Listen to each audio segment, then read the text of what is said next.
I was going into the store and they were coming out. As they brushed by me, they were in a huff. They were upset about something. And so they turned around to everybody in the store and said, "I'm never shopping here again." And they rushed out with those final words. Well, I was kind of shocked and stunned for a moment, but I entered on into the store and I was met with the faces of customers and employees who were always also stunned. We stared at each other for a moment and then, everybody went back to what they were doing. And I entered into the store. I never knew what happened, but apparently for that customer, that relationship with that business was over. They were never shopping at that store again. That relationship was over. Well, relationships come to an end sometimes for different reasons. Things happen. Things are said, things are done, and the relationship is severed and never meant to be joined together again. It happens. And sometimes it even happens in churches. People walk away for different reasons. They decide that they've had it and they're never coming back to the church. In the 33 years that I've pastored, I've seen it happen. People walk away. They decide, they've had enough. And the church, they're done with it. But unfortunately, a lot of times what I've discovered over the years is that people walk away for the wrong reasons. They get their feathers ruffled.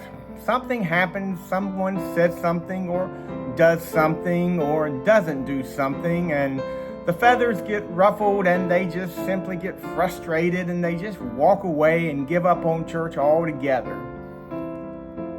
They leave, don't come back, and decide, church just is for them.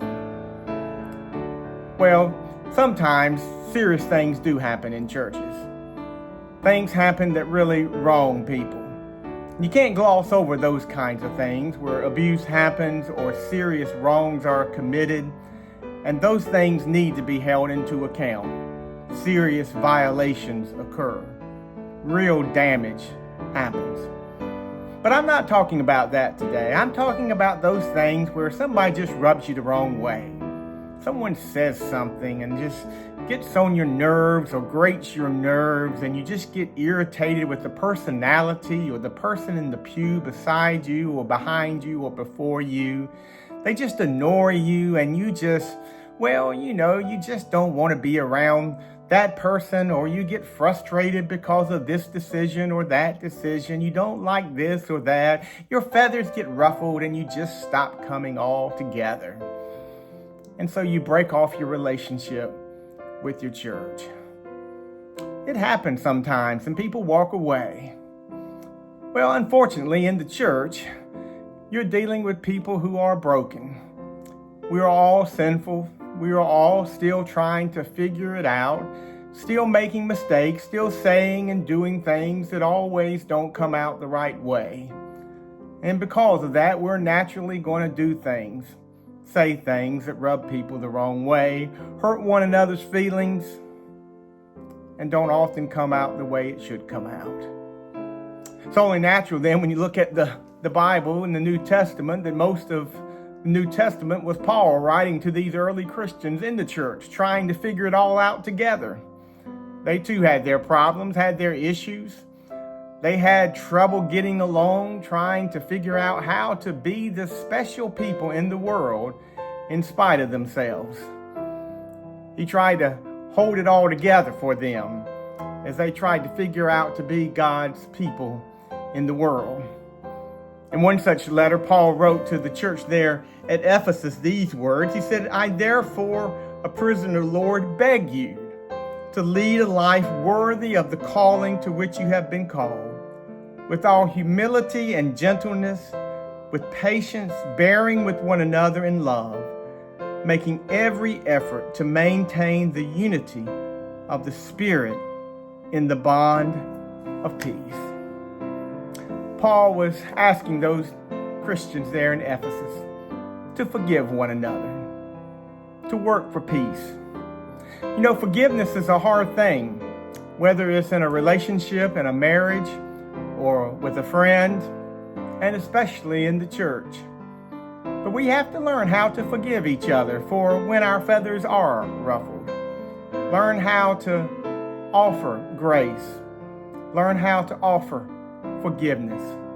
And to realize that when someone wrongs us or does something, when our feathers get ruffled because of something that's said or not said, that life's too short to hold on to the little things that really, in the long run, just don't matter. That we're all, as Christians, trying to figure it out together. And that the call of Christ to be His presence in the world is far more important than the little things that sometimes get in the way. And so before we walk out the door and think, I'm never coming back, we need to think about what we're leaving behind, the people we're leaving behind. Yeah, we're not perfect. No one is. Yes, we make mistakes. Yes, we say things, do things, act in ways sometimes that don't even look Christian at all. But we're all trying to figure out what it means to be the body of Jesus in the world, broken as it is. Forgiveness is foundational in the life of the church. Patience with one another, well, that's a virtue, and that takes work. But we're all trying to figure it out together.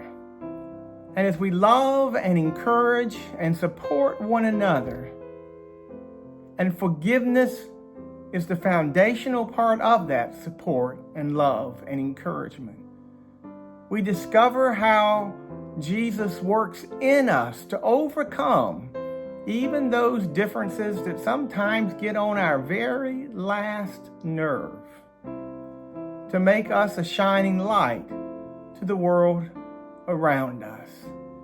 And when we're that light, then we're at our brightest. And when we're at our brightest, people catch glimpses of what Jesus has called us to be.